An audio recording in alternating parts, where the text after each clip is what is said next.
I found her at first light. The plateau on Sail 4 runs flat for about 40 kilometers before the land breaks into the river-cut ravines to the east. And my field, the one I'd been working for 11 years, since I retired from the Colonial Survey Bureau and bought the parcel from a man named Korath, who'd given up on wheat, sits right at the edge of that flatness. There's a wind that comes off the high country at dawn, carrying grit and the smell of something I'd never been able to name, something mineral and faintly sweet. And in 11 years, I'd learned to be outside when it arrived, because it was the best thing about living where I lived. The sky above Sail 4 is a particular shade of gray-violet before the primary comes up. Not dark, not beautiful, exactly. Just immense. The kind of sky that makes a man feel precisely the right size. I was walking the east fence line when I saw the light. Not the skylight. Something lower.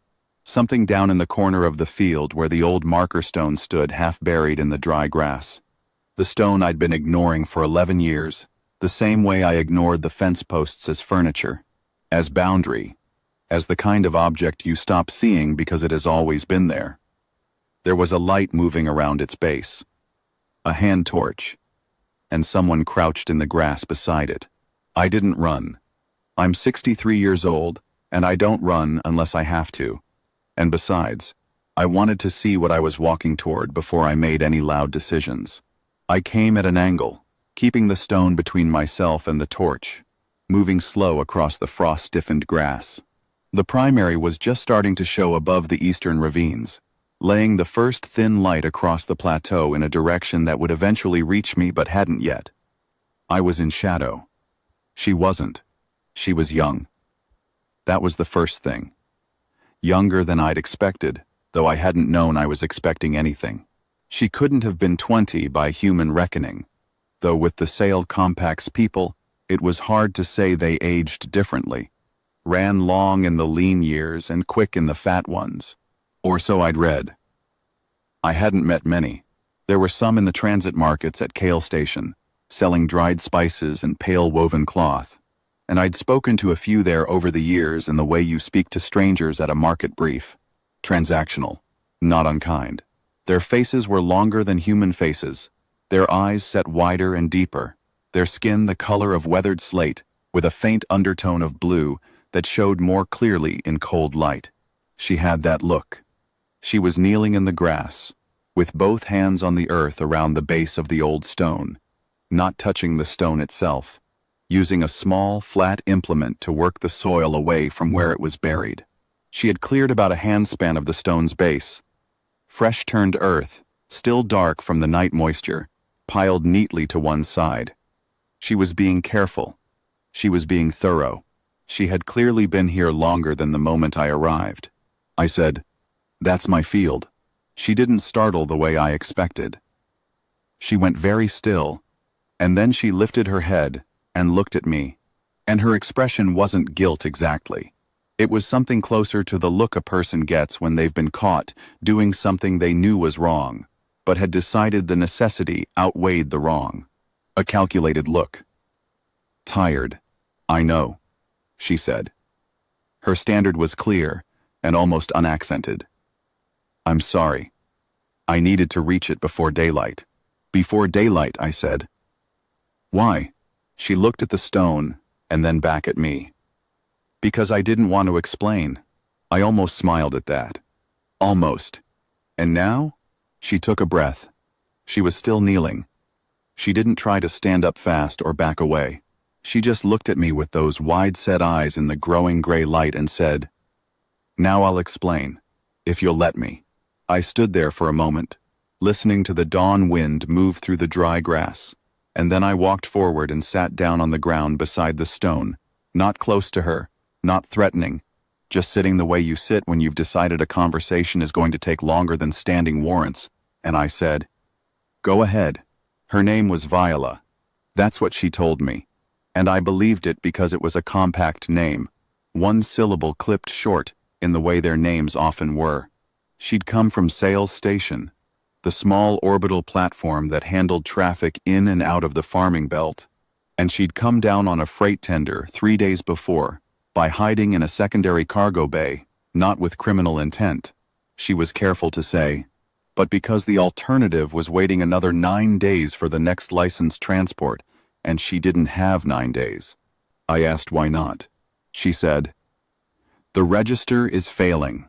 I looked at the stone, half buried in my field, scratched by 11 years of my harrow passes, since I'd stopped bothering to route around it after the second season.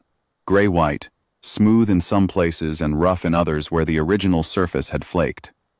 About waist height when fully exposed, based on the section above ground. There were markings on it. I'd always assumed they were survey glyphs from the original colonial mapping team. Sail 4 had been settled by humans 160 years ago, and the early survey crews had put markers all over the plateau country. I'd never looked at it closely. It was just there. "What register?" I said. She told me.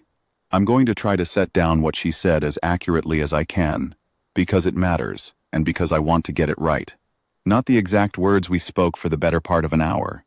The sky brightening over us, the dawn wind dying the way it always did, as the primary cleared the ravine horizon, but the substance of it, the shape of what she told me, which was this. The Sail Compact had been here before us. Not recently, 4,000 years before, which is a number that doesn't settle into a human mind easily. You hear it, and you think you understand it, but you don't. Not the weight of it.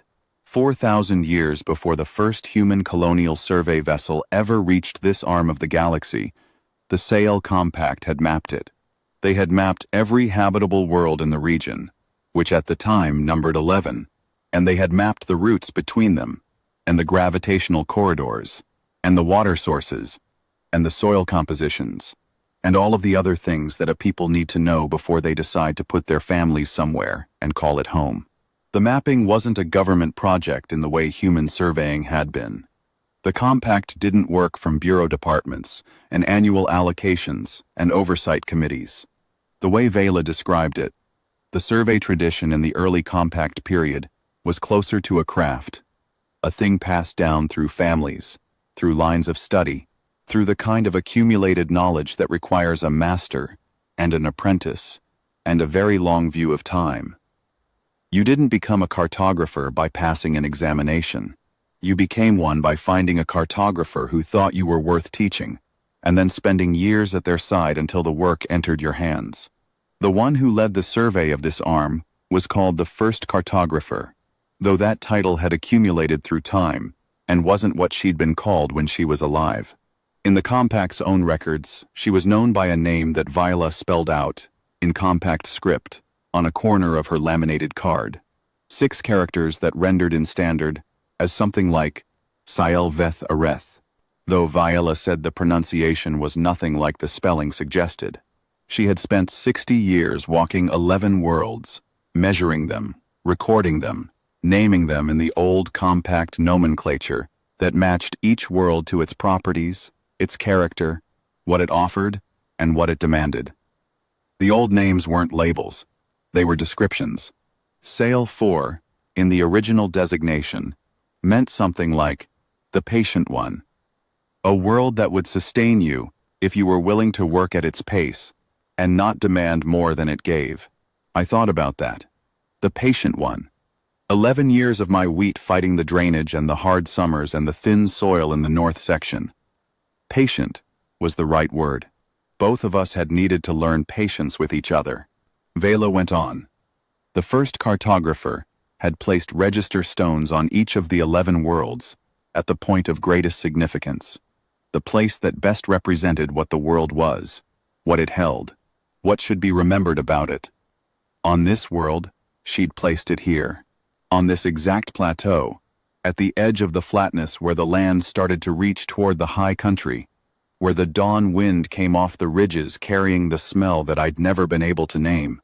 I was not imagining, Vela told me, that the smell was specific to this location. The register stones interacted with their environments over time. They learned the air they stood in. Trace elements in the stone's encoding material made contact with the local atmosphere over centuries and left a faint impression.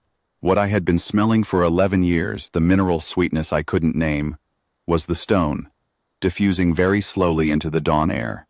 Not chemical, not mechanical. Something older than both. I sat with that for a moment. 11 years of a morning smell I had thought was just the world, and the world had been trying to tell me something in the only language it had available. Vela's voice was even when she told me that. She wasn't dramatizing it. She was a scholar, and she presented facts the way scholars do, in order, with the most important details given their proper weight, and the lesser details compressed. I appreciated it. I'd worked with bureau scholars enough to know the ones who were in love with their own speaking and the ones who cared about the thing they were talking about. She was the second kind. The compact had left Sile the fourth and the other 10 worlds 4,000 years ago. The contraction, what she called the long drawing in, was a generational event, not a crisis. It hadn't been catastrophe that pulled them back. It had been a slow realization, spread across several centuries, that the 11-world expansion had overreached what the compact could sustain. Not all worlds are meant to be settled permanently. Some worlds are meant to be visited, recorded, honored, and then left to themselves. The first cartographer's own writing portions of which survived in the compact's core archive had said as much. The survey was to know, not necessarily to stay. They left the register stones because they expected to return. Not soon. The compact measured return on the same scale they measured everything, which was longer than human planning could easily accommodate, but, eventually, the stones were built to wait. They were encoded to hold the full record of the surveys, and to recognize and respond to the lineage of the cartographer who had placed them, for as long as the encoding material held. 4,000 years was at the outer edge of what the encoding material could hold. Why didn't they come back sooner? I said. Vela was quiet for a moment. She looked at the stone. They came back to 3 of the 11 worlds, she said. The ones that hadn't been settled by other species. They recovered those registers without difficulty. The lineage bearers were living in the compact's core systems, and retrieving a register was a straightforward matter. She paused. The other 8 worlds were settled. 4 by species the compact has trade relationships with, who allowed recovery expeditions. The records were retrieved and archived. And the remaining 4?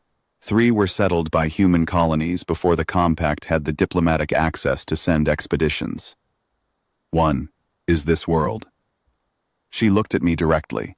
The compact doesn't have bilateral survey agreements with the Colonial Bureau. Sending a formal expedition to recover an archive artifact from a human farming settlement requires paperwork that has been in progress for 12 years. I almost laughed at that. The Bureau's paperwork had been a feature of my entire career, and it had followed me into retirement. And the stone doesn't have 12 more years, I said. The scholars estimate 6 to 8, she said. At the current rate of encoding decay. Less, if the next few winters are harsh. I thought about the winter before last, which had been the worst I'd seen on the plateau, with a 3-week freeze that had cracked 2 of my drainage channels and pushed the frost line deep enough to heave the fence posts. I thought about whether a 3-week freeze could crack something older than human civilization. Probably not. But I took her point. Why come now? I said. Why didn't the compact send someone before? If they knew the stone was here, and knew it was failing, they did. She said it quietly. 3 times in the last 2 centuries. 3 different scholars came to look for surviving members of the cartographer's line. Each time, the register refused them. Either the line is genuinely extinct, or what? She looked at me steadily. Or it branched somewhere that the compact's records don't show. I didn't say anything to that. I looked at the stone. There were human surveyors working alongside the compact in the early centuries, she said, before the contraction. The archive mentions one by name, a human cartographer, who worked under the last compact survey master to visit this arm. A man named in the records only by his human designation, which the archive renders as something like Tane. It felt like the world tilted very slightly. Just for a moment. Then, it settled back. That's a common enough name? I said. Yes, she said. It is. We sat there. The dry grass moved in the light wind that came up after dawn. Somewhere to the south, a farming crawler was running, the low vibration of its engine carrying thin and far across the flat land. You came, I said, because the register is failing, and because your scholars thought there might be a bloodline descendant living on the world where the stone was placed. On the farm where it stands, she said. Which is yours. Which has been yours for 11 years. I've never touched it, I said. I mean, I've touched it. I've pushed it to see if it was loose in the ground. I've rested a hand on it. Nothing happened. Nothing happened. Because you weren't paying attention, she said, and her voice wasn't unkind. The register requires intentional contact, a hand placed with purpose, not a casual lean. How do you know that? Because the archive describes it. The contact protocol is written in the survey records the compact still holds. The stone must be addressed. I almost laughed. Almost. Addressed. Presented to. Acknowledged. Whatever you want to call it. The cartographers who placed these stones were practical people. They didn't want the register waking for every drunk colonist who stumbled against it in the dark. The key is attention. I thought about that. And if I'm not the one, I said. If I'm just a man with a name that sounds like something in an old archive, and this stone stays silent, what then? She was quiet for a moment. Then she said, then we lose it. The scholars at the Compact Institute pack up their instruments and go home. And in 50 or 60 years, the encoding degrades, past the point where anything inside it can be read. And the map of 11 worlds, including this one, the original names, the record of who first walked here and what they found, all of that is gone. She said it without drama. That was what struck me most about her. Sitting there in the early morning light on my field, with her neat pile of turned earth beside the old stone, and her flat implement lying in the grass, and her wide-set gray eyes looking steadily at me. She wasn't performing. She wasn't begging. She'd broken into a freight tender and flown 11 hours and hiked 4 kilometers in the dark and spent most of the pre-dawn hours on her knees in my field. And she told me all of this as though it were simply the situation, the facts of it, the thing that was true and needed handling. I respected that. I don't give that kind of respect easily, but I gave it then. I said, show me what the contact protocol looks like. She reached into the pocket of her coat, a field coat, worn and practical, the kind surveyors wear, and produced a small laminated document, old-style hard copy. She held it for me to read but didn't hand it over. The text was in compact script, which I don't read, but below each line of script was a phonetic rendering in standard characters, and below that, a translation. The protocol was 4 lines. I read them twice. They were formal but not complicated. A declaration of presence, a statement of purpose, a request for recognition, and a willingness to receive what was kept. It read, honestly, like the kind of thing you'd say when presenting your credentials to a senior official, not mystical, professional. The language was old and precise, and had the quality of something that had been used enough times to be worn smooth, like a good tool handle that fits the hand, because generations of hands have shaped it. That's it? I said. That's it. She said. I handed the card back to her. I want to say I hesitated. I want to say I thought carefully about what I was about to do, weighed the reasonable objections. I was a retired surveyor, not a member of any alien founding lineage. This was a coincidence of naming. I was going to put my hand on a piece of old stone and feel nothing, and the girl with the wide-set eyes would pack up her implements and walk back across the plateau and leave me standing in my own field, feeling like a fool. I want to say I thought all of that. Maybe I did. But what I remember is simply kneeling down. The grass was stiff under my knees. The stone surface, at close range, was more varied than I'd thought. There were sections of smooth, polished material. Not stone exactly. Something harder and more deliberate, with a finish that suggested manufacture rather than geology, and sections where the surface had been engraved so densely that the entire face was covered in marks. So fine, they were almost invisible, until you looked at them straight on and the low morning light caught the angles. I had been right that it was waist height above ground. The uncovered section Vela had cleared showed another handspan of stone below what I'd always seen, which meant there was more still buried, which meant the original pillar was taller than I'd assumed. The glyphs near the base were different from the ones above. Denser, more formal, or so they seemed to me, though I had no reading for them.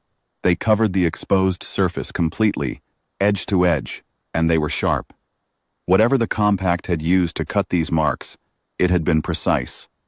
4,000 years old, and still precise.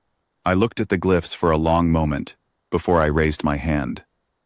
I wanted to see them while they were still dark, while they were still just marks in old stone, because I suspected I was about to lose that version of them, and I'd spent 11 years not paying attention, and I owed it some attention. They were extraordinary, up close, not decorative. Everything about the organization of them suggested function: dense sections, alternating with more open sections, marks that grouped and then separated, what I was starting to recognize as a systematic variation in depth that probably corresponded to something specific in the compact's encoding method. My grandfather had spent his career making marks on worlds. He would have looked at these and understood them as the work of someone who thought the same way he did, who believed that the most important thing you could do for the people who came after you was to record what you'd found, precisely, in a form that would last. I brought my right hand up and set it flat on the stone's face. I was aware of Vela going very still beside me. I said the 4 lines. I don't have them memorized anymore. I spoke them once that morning and never had occasion to speak them again, but I said them as accurately as I could manage, following her phonetic rendering, trying to give them the weight that the phrasing seemed to ask for. Not performing, just speaking, the way you speak when you mean what you're saying. Declaration, purpose, request, willingness. The silence after the last line felt different from the silence before the first. I noticed it but didn't move my hand, and then the glyph nearest my palm began to change, not brighten exactly. The light didn't come from behind the surface or beneath it. The light seemed to gather in the cut of the glyph itself, in the engraved line, as though the line were being filled from the inside with something the color of old gold, not quite yellow, not quite amber, closer to the color of late afternoon sun on weathered stone. The glyph filled, then the one beside it, then the one above. Not fast, slow and deliberate, the light moving outward from where my hand rested in a pattern that followed the engraving, filling each glyph in turn the way water fills channels cut in flat ground, following the cuts where they were deepest first, and then spreading into the finer detail. I didn't move my hand. The light spread up the face of the stone. The section I could see from the base Vela had cleared to the top of the exposed pillar, filled completely in about 40 seconds. Then I became aware that the portion below the ground was filling as well, because there was light coming up through the soil, from below, where I'd have said there was only dirt and old buried stone.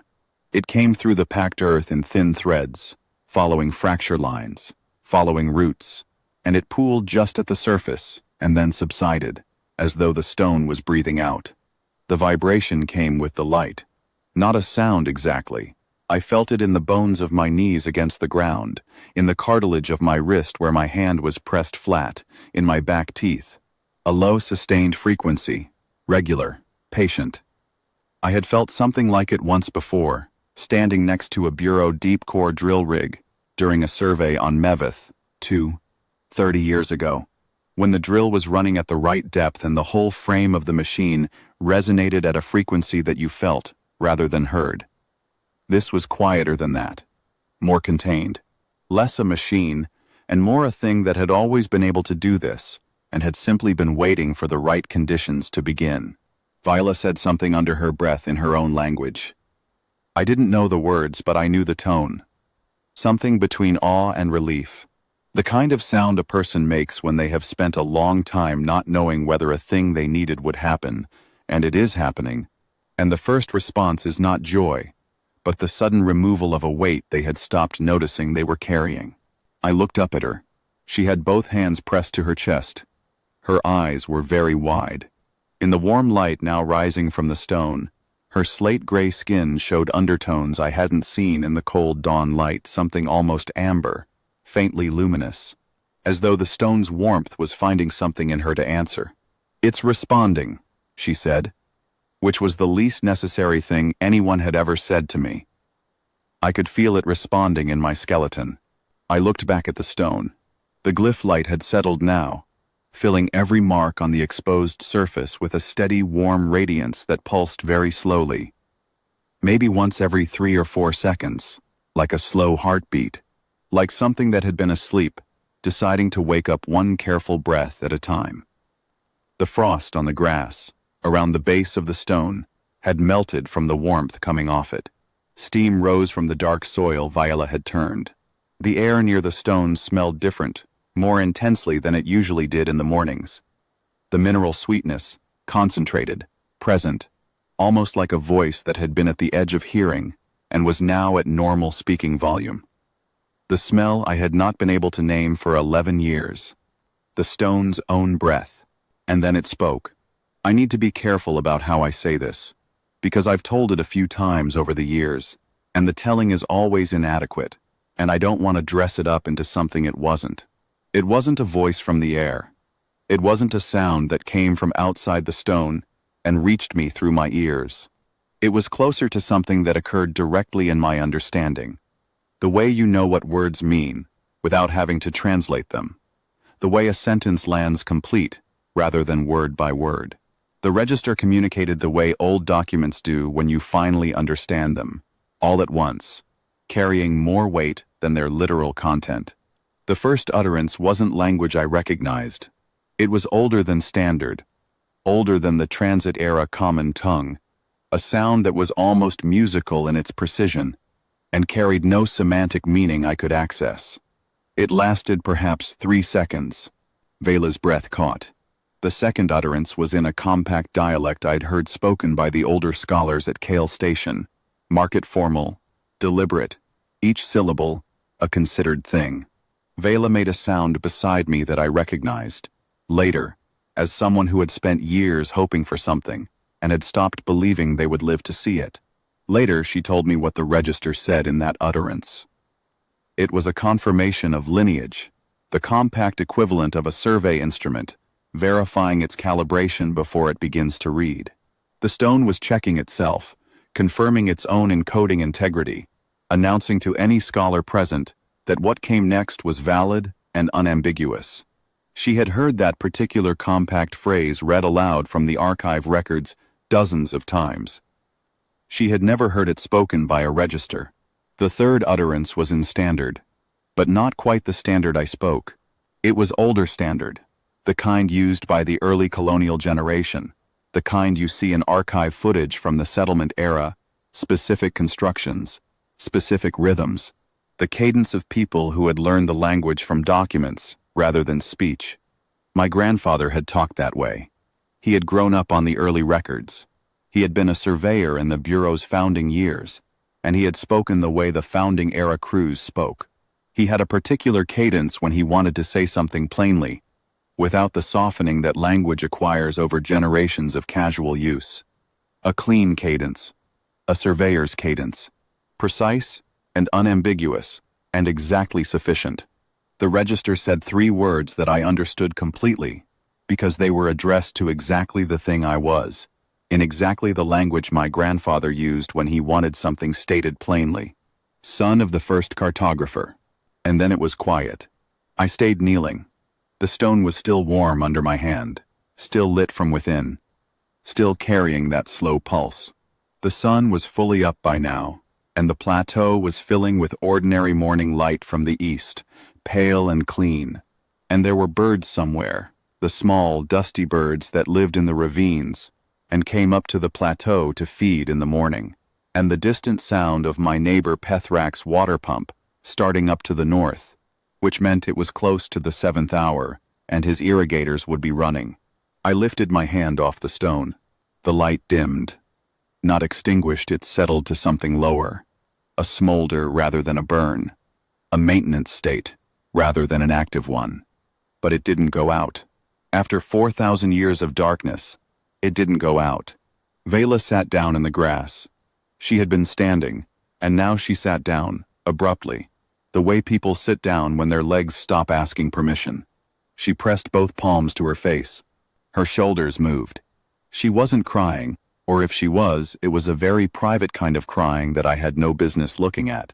So I turned and looked at my field instead, at the pale, dry grass running east toward the ravine horizon, at the ordinary morning of a world I'd been farming for 11 years, without knowing what I was farming beside. After a while, she lowered her hands. She looked at me.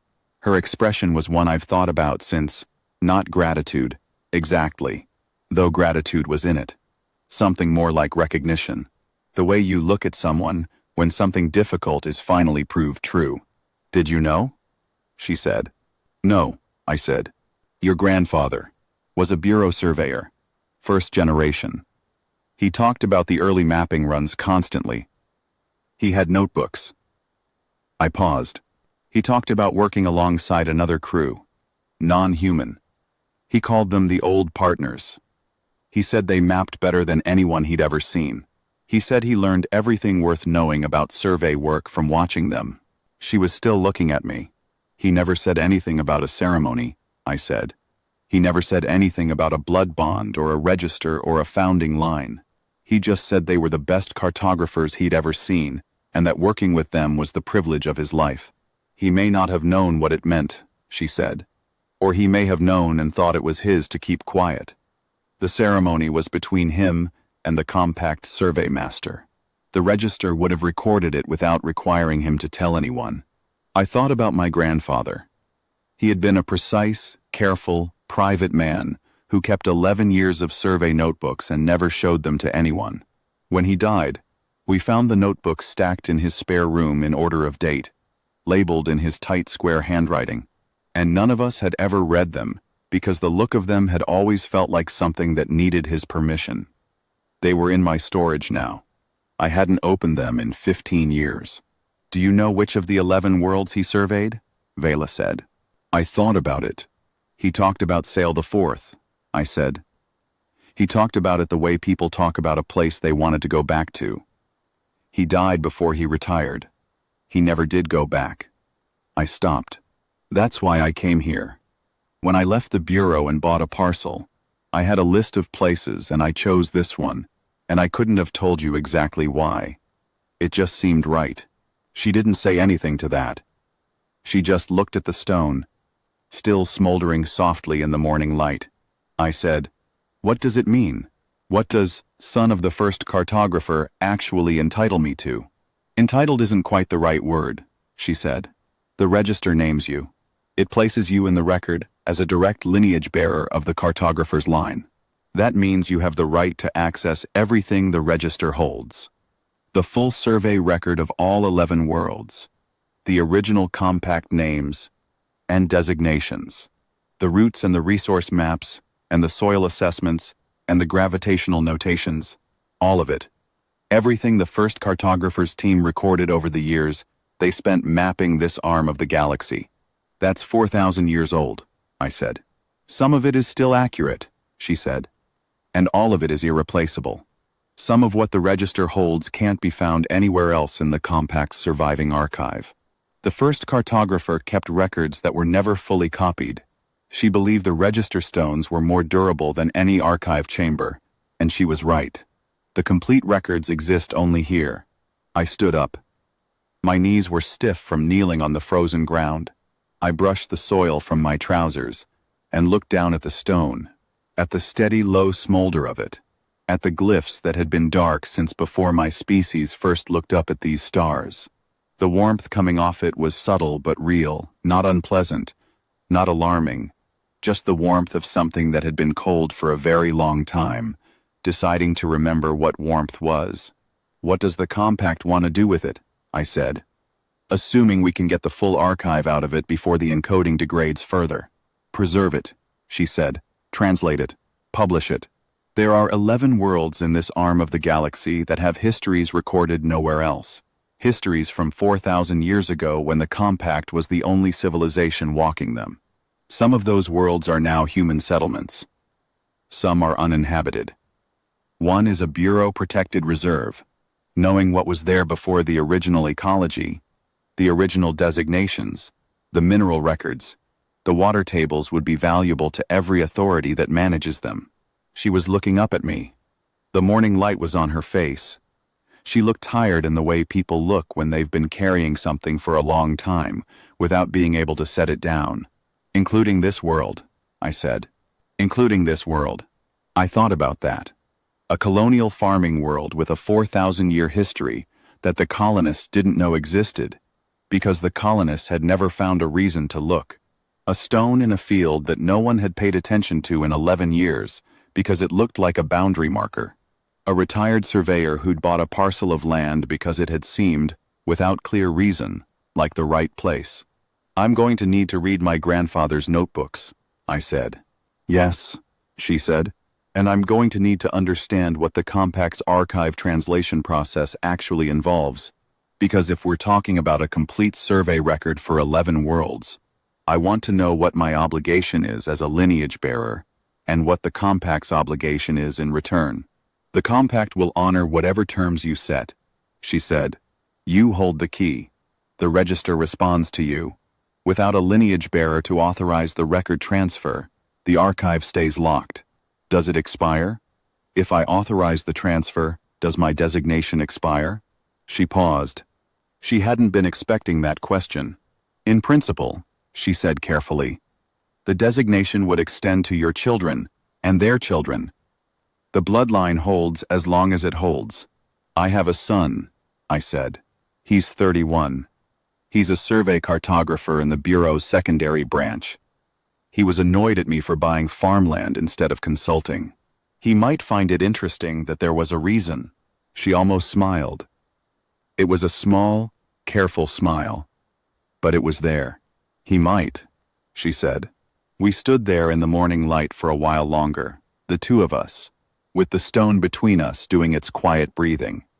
My field ran away to the horizon in all directions, dry and pale and utterly ordinary, the kind of field you don't look at twice, and don't think about until you've worked it for long enough that it becomes yours, in some way that has nothing to do with ownership records. I'd walked this field 10,000 times. I'd complained about its soil composition and its drainage, and the way the east section got too much runoff from the ravines in the wet season, and the way the north section dried too hard in summer. I'd fought with the field and fed it, and asked things of it, and occasionally appreciated it in the way you appreciate something that works with you, rather than against you. I hadn't known it was holding something, but the field had known I was there.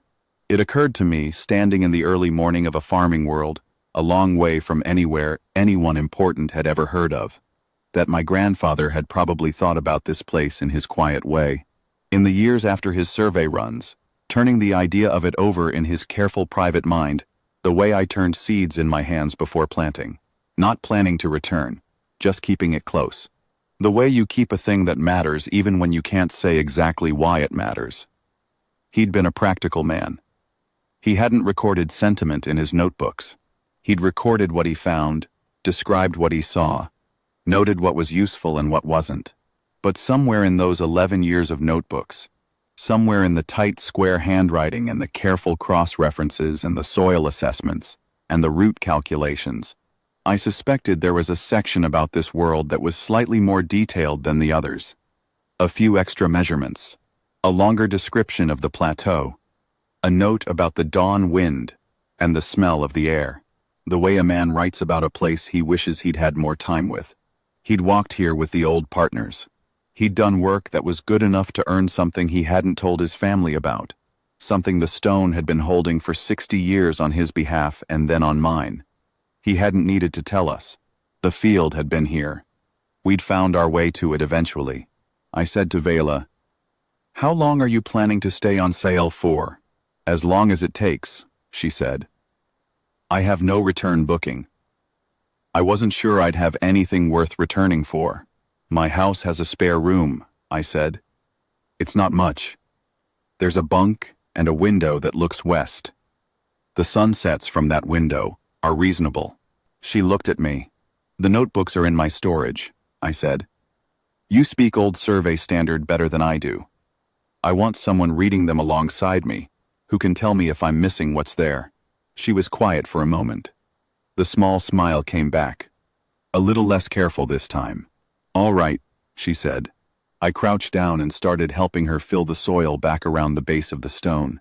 It felt wrong to leave it exposed to the elements, though the stone had been surviving the elements for longer than my species had been on this world, and presumably didn't need my assistance.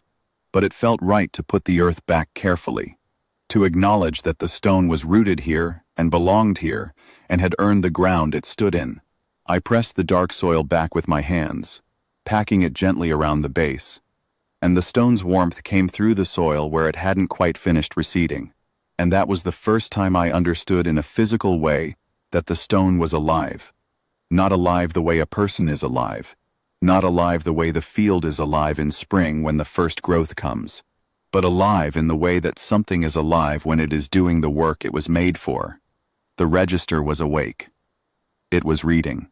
It was holding its archive in readiness and waiting to be properly asked for what it kept. When we finished, the stone sat as it always had, waist height, gray-white, a little scratched, from 11 years of my farm machinery passing closer than it should. The glyphs were still smoldering, faintly, warmly, steadily. We walked back across the plateau toward the house. The dry grass moved around us, and the primary climbed higher, and the day opened up the way days do on the flat land, all at once, too big to take in all at one time. I thought about my grandfather's notebooks. I thought about 11 worlds mapped 4,000 years ago. I thought about a human cartographer who had worked alongside the best surveyors he'd ever seen and had earned something he kept quietly to himself for the rest of his life. Something he'd stitched into the line without announcement, without ceremony that anyone in the family ever heard of. A private man's private gift to the blood that came after him. I thought about my son, who was a surveyor in the Bureau's secondary branch, and who had been annoyed at me for buying farmland when I retired, because he'd thought I was giving up on the work. He had called me 3 times in the first year, asking when I was coming back to the Bureau, and I'd told him each time that I wasn't coming back, and each time there'd been a silence on his end that I'd recognized as the silence of a son who thinks his father has made a mistake he won't admit. He was a good surveyor. He was careful and thorough, and he had his great-grandfather's way with a notebook. That same tight, square handwriting that I'd always thought was just a family trait, and now suspected might be something more, some inheritance of method, some precision in the hands that the blood carried forward without knowing it was carrying anything. I was going to have to call him. I thought about what I would say. He would ask questions. He was a surveyor. Questions were the instrument of his trade, and I would have to answer them honestly, and the honest answers would lead him somewhere that was going to rewrite a good portion of what he thought he knew about what our family was, and what it had always been. That seemed right. That seemed like the kind of thing a morning could do, if you were paying attention. I am a retired field surveyor living on a colonial farming world at the edge of the settled zone. I grow wheat and dry grass legumes, and I fight my drainage, and I watch the violet-gray sky come up before the primary rises. I have been doing this for 11 years. I intend to keep doing it. But I have an obligation now. Not a burden, the word is obligation, which is different, which implies an equal weight on both sides of the agreement. I hold the key to 4,000 years of the first cartographer's record. That record belongs to 11 worlds, and to everyone who lives on them, and to everyone who will live on them, and to the people who walked them before any of us arrived, and who had the precision and the patience to leave behind a stone that would remember. My grandfather did his work well. He was thorough and careful and honest about what he found, and somewhere along the way the people he worked alongside had trusted him enough to take him in. He never told us. Maybe he thought it was too large to explain. Maybe he thought the weight of it needed to be found rather than handed over. The way you don't hand a man a tool but put it in a place where he'll find it when he needs it. Maybe he simply trusted the register and the field and the blood to do the work in their own time. He was right. The stone is still in my field. I work around it now. Not because I have to. Not because I'm afraid of it. I'm not afraid of it. I've never been afraid of it, but because it deserves to stand where it was placed.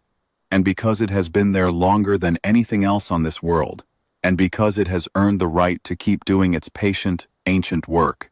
When I walk the east fence line in the morning, and the dawn wind comes off the high country, I pass it on my way out. Sometimes I put a hand on it. Not with ceremony. Just because it's there, and I'm here. And after 11 years of being neighbors, it seemed like the decent thing to do. The first time I did that without the protocol, without the declaration, just a hand on the stone in passing the glyphs, lit very briefly. Just the ones nearest my palm. Just for a moment. And then they settled. And the stone went back to its smoldering. And I went on down the fence line. That's what it is to be named by something 4,000 years old. The name doesn't change what you are. It tells you what you've always been. And then you carry it the same way you carry anything that belongs to you quietly, without announcement. Because that's how the best things are carried. And because the work is what matters. And the work doesn't need an audience. My grandfather understood that. It's the only thing he taught me that I never had to learn. I just had to remember it.